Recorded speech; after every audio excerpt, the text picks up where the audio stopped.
جس نے اپنی کتابوں میں شاہ عبدالعزیز محدث دہلوی نے بھی اپنی تفسیر کبیر میں پورا غدیر کا خطبہ لکھا ہے، اس غدیر کے خطبے میں سرکار کی دعا بھی لکھی ہے، سرکار کی دعا بھی محفوظ ہے، اور آپ اس کو ملاحظہ فرمانا چاہیں تو شیخ مفید نے بھی اس کو لکھا ہے اور دیگر علماء اجل نے بھی اس کو لکھا ہے کہ سرکار نے دعا اللہم وال من والا ہو وعاد من آدھا ہو، پروردگار تو اس سے محبت کرنا جو علی سے محبت کرے، تو اس سے محبت کرنا جو علی سے محبت کرے، تو اس سے محبت کرنا جو علی سے محبت کرے، تو جو علی سے محبت کرے گا وہ محبوب خدا، تو علی سے محبت کرے گا، علی سے محبت کرے گا، ارے محبت کرنے والا تو محبوب خدا بن جائے جس نے علی کو پیدا کیا۔ نعرہ حیدری حیدری حیدری حیدری، بلندرین صلوات علی محمد و آل محمد۔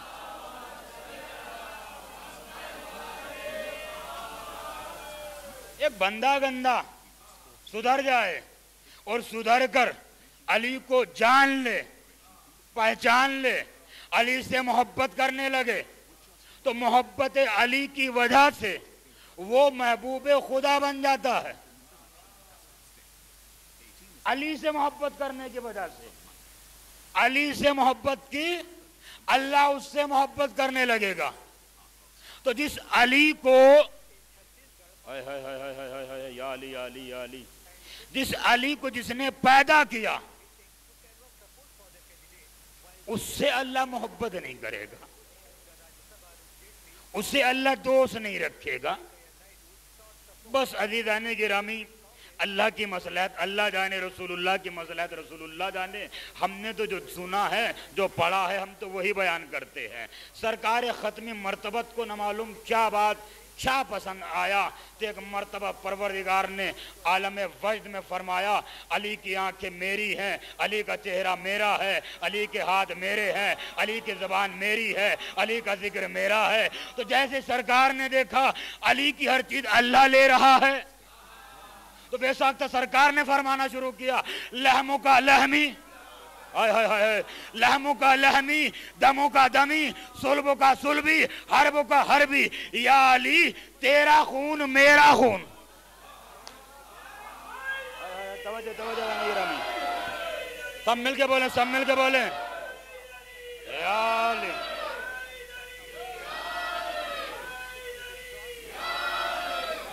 مولا سلامت رکھے۔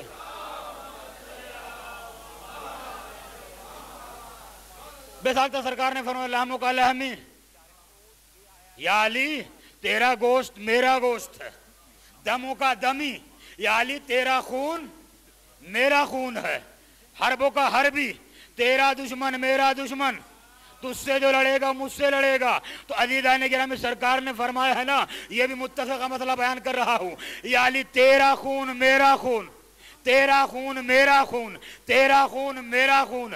ملت اسلامیہ یہ بتائے، پوری کائنات کے سائنٹسٹ، علماء، صاحبان علم یہ بتائیں کہ بیٹے کی رگوں میں کس کا خون ہوتا ہے؟ بیٹے کی رگوں میں کس کا خون ہوتا ہے؟ اور بیٹے کا گوشت کس کے دودھ سے بنتا ہے؟ یا علی یا علی یا علی یا علی یا علی یا علی، ہاں سرکار یا علی تیرا خون میرا خون ہے۔ علی کی رگوں میں ابو طالب کا خون، علی کی رگوں میں ابو طالب کا خون۔ رسول اللہ فرما رہے یا علی تیرا خون میرا خون۔ اب رسول اللہ سے پوچھو یا رسول اللہ یہ خون پاک ہے یا نجس؟ ایک صلوات پڑھیے نا محمد علی محمد پر۔ چلو اور بات کو واضح کروں گا اور انشاءاللہ قریب آ کر بات کروں گا۔ پھر پورے عالم اسلام کا متفقہ مسئلہ، جب بھی کسی کے یہاں بچہ پیدا ہوتا ہے تو جو نام رکھائی کے کارڈ تقسیم کیے جاتے ہیں، اس میں ایک حدیث لکھی جاتی ہے جو متفقہ طور پر کسی بھی مسلمان کے گھر بچہ پیدا ہو اور اس کے نام رکھائی کے کارڈ تقسیم کیے جائیں مٹھائی کے ساتھ، تو اس میں ایک حدیث ضرور لکھی ہوئی رہتی ہے، کل مولود یولد علی الفطرۃ الاسلام، ہر بچہ جو پیدا ہوتا ہے وہ فطرت اسلام لے کر آتا ہے، ہر بچہ پیدا ہونے والا، وہ کافر کے گھر میں ہو، مشرک کے گھر میں ہو، یہودی کے گھر میں ہو، نصرانی کے گھر میں ہو، مسلمان کے گھر میں ہو، کسی کے گھر میں بچہ پیدا ہو، وہ بچہ پیدا ہونے والا فطرت اسلام لے کر آتا ہے۔ کہ صاحب جب بچہ فطرت اسلام لے کر آتا ہے تو یہ کافر کیوں بن جاتا ہے، مشرک کیوں بن جاتا ہے، یہودی کیوں بن جاتا ہے، نصرانی کیوں بن جاتا ہے، یہ بے دین کیوں بن جاتا ہے، یہ دشمن اسلام کیوں بن جاتا ہے؟ توجہ نہ جانے گرامی، رسول فرما رہے ہیں ہر بچہ اسلام فطرت لے کر آتا ہے، ہر بچہ اسلام کی فطرت پر پیدا ہوتا ہے، اور بچہ پیدا ہونے کے بعد مشرک بن رہا ہے، کافر بن رہا ہے، یہودی بن رہا ہے، نصرانی بن رہا ہے، تو اس کی معصوم نے توضیح فرمائی کہ بچہ تو فطرت اسلام لے کر آتا ہے، مگر بچہ جس کی آغوش میں پلتا ہے پالنے والا اسے اپنے جیسا بنا دیتا ہے۔ اتنا آسان سننے کا تو جملہ نہیں ہے یہ، میں تو بہت دور کی بات کر رہا ہوں۔ سب مل کے بلند ترین صلوات علی محمد۔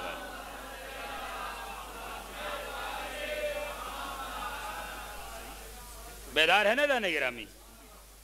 کیا فرما رہے ہیں اس کی توضیح؟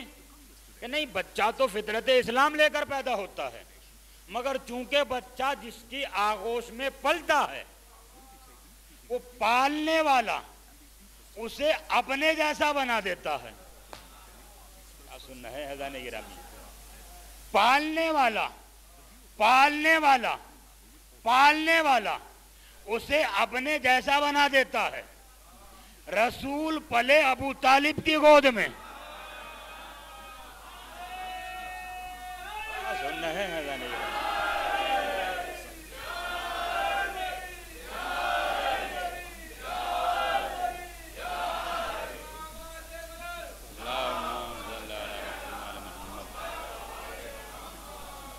پالنے والا، یہودی کے گھر میں بچہ پیدا ہو، یہودی نے پالا، بچہ یہودی بن گیا۔ مشرک کے گھر میں بچہ پیدا ہو، مشرک نے پالا، بچہ مشرک بن گیا۔ کافر کے گھر میں بچہ پیدا ہوا، کافر نے پالا، کافر بن گیا۔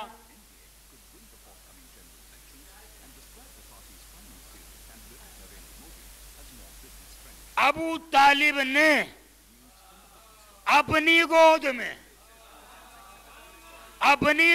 میں رسالت کو پالا، محمد مصطفیٰ کو پالا، اور خدا کی قسم تاریخ کا عجیب پس منظر بیان کر رہا ہوں آپ کی خدمت میں۔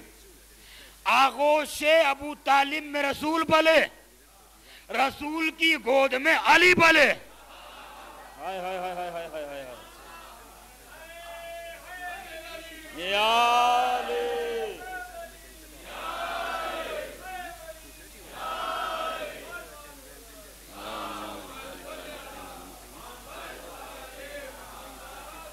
آغوش ابو طالب میں رسالت پلی، اور تاریخ کی حقیقت یہ ہے پالنے والا بچے کو اپنے جیسا بنا دیتا ہے۔ پالنے والا تو ابو طالب کو کافر سوچ کر کہنا اس کافر کی گود میں رسالت پلی ہے، مگر پھر تاریخ حقیقت بتانے گرامی، آغوش میں پلنے والا محمد رسول اللہ، اللہ کا رسول، اللہ کا رسول، اللہ کا رسول، اللہ کا رسول، تو جو آغوش ابو طالب میں پلے وہ اللہ کا رسول بنتا ہے، تو رسول کی آغوش میں پلے وہ اللہ کا ولی بنتا ہے۔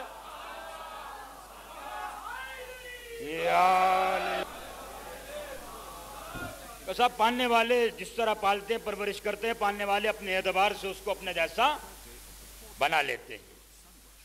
چچا ہیں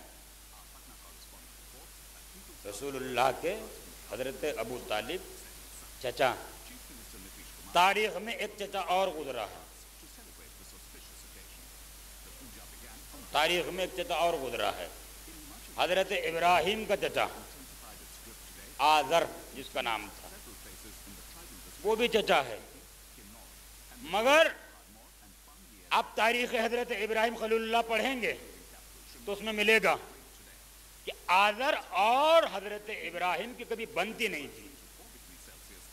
آذر ہمیشہ زیادتی کرتا تھا حضرت ابراہیم پر، میں جو کہتا ہوں وہ سنو، میں جو کرتا ہوں وہ کرو، تم میرے گھر میں رہتے ہو، میں جیسا کہوں گا ویسا کرنا۔ مجبور کر دیا حضرت ابراہیم کو کہ دیکھو میرے گھر میں رہتے ہو، میں جو کہہ رہا ہوں وہ کرو۔ تو کیا کرو بولو؟ کہ میں یہ بت بنا رہا ہوں، ان بتوں کو لو بازار میں لے جا کر بیچو۔ ٹھیک ہے، آپ کے گھر میں رہ رہا ہوں، آپ جیسا کہیں گے کروں گا، کر لے لو۔ حضرت ابراہیم نے کہا میں لے کر تو جاؤں گا اور بیچوں گا بھی، لیکن انہیں سر پر اٹھا کر نہیں لے جاؤں گا، انہیں سر پر اٹھا کر نہیں لے جاؤں گا۔ کہ کیوں؟ کہ اتنا وزن میں نہیں اٹھا سکتا، ان سب کو رسی میں باندھوں گا، کھینچتا ہوا لے کر جاؤں گا،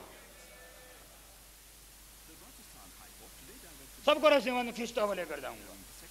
کہ وہ مجھے نہیں معلوم، لے کر جاؤ، بیچو اور پیسہ لے کر آؤ۔ ٹھیک ہے، حضرت ابراہیم نے سب کو رسی میں باندھا، کھینچتے ہوئے بازار میں لے کر آئے۔ خلیل اللہ ہیں، سچے نبی ہیں، بازار میں جا کر کہتے ہیں آؤ خریدنے والوں، بیکار کے خدا بک رہے ہیں، جو نہ کوئی فائدہ دیتے ہیں، نہ کوئی نقصان پہنچاتے ہیں، نہ کچھ فائدہ ہے، بلکہ ایک آدمی نے ان کو جہاں بٹھا دیا بیٹھ گئے، جہاں لٹا دیا لیٹ گئے، جہاں سلا دیا سو گئے، نہ کھاتے ہیں، نہ پیتے ہیں، نہ سوتے ہیں، نہ جاگتے ہیں۔ تو لوگوں نے کہا بھائی یہ کون سی تجارت کا مسئلہ ہے؟ بیچنے والا اپنے مال کو اچھے سے اچھا بیان کرتا ہے، کہاں بھائی میں بھی تجارت کر رہا ہوں، لیکن میں تجارت میں جھوٹ نہیں بولتا، میں تجارت میں جھوٹ نہیں بولتا، میں اس لیے مال بیچ رہا ہوں، مگر صحیح صحیح بتا کر بیچ رہا ہوں کہ بھائی خریدنے والے خرید لو، لیکن اتنا یاد رکھو نہ یہ فائدہ دیں گے نہ یہ کوئی نقصان پہنچائیں گے۔ کیا طریقہ نکالا ہے حضرت ابراہیم نے!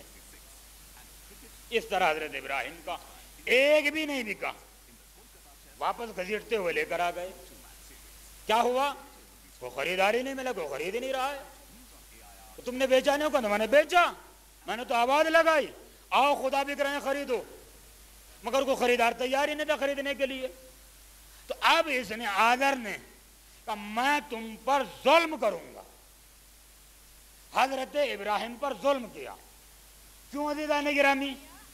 کہ حضرت ابراہیم کا عقیدہ الگ تھا، آذر کا عقیدہ الگ تھا، حضرت ابراہیم کا دین الگ تھا، آذر کا دین الگ تھا۔ اس لیے جہاں چچا اور بھتیجے کا ایمان الگ الگ ہوتا ہے وہاں پر ظلم ہوتا ہے، زیادتی ہوتی ہے، تشدد ہوتا ہے، اور جہاں چچا اور بھتیجے کا دین ایک ہوتا ہے وہاں جھگڑا نہیں ہوتا، پیار ہوتا ہے۔ صلوات پڑھیے محمد والے محمد۔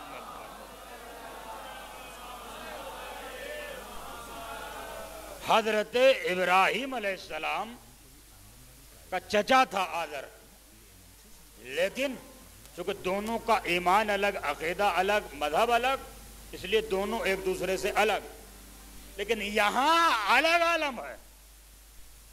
ابو طالب چچا ہیں، رسول اللہ بھتیجے ہیں، لیکن محبت کا عالم یہ کہ جس بستر پر موت کا خطرہ ہوتا تھا ابو طالب سرکار کو اٹھا لیتے تھے، علی کو لٹا دیتے تھے۔